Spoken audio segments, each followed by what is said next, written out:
سود کی تعریف معلوم کرنے کو کہا.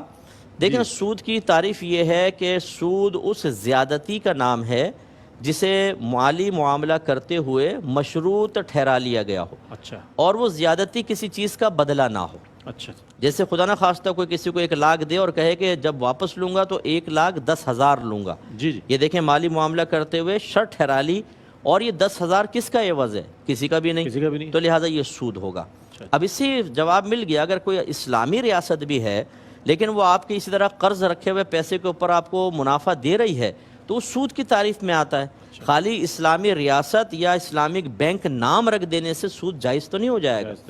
ہاں جہاں کوئی مفتی صاحب ایز اے شرعی ایڈوائزر موجود ہوں ان سے آپ معلوم کر لیں تو بعض اوقات ایسا ہوتا ہے کہ وہ کہتے ہیں آپ 1,00,000 دیں پر منتھ آپ کو اتنے % نفع ملے گا. وہ آپ کے پیسے کو انویسٹ کرتے ہیں اور پھر آپ کو اس کا نفع دیتے ہیں.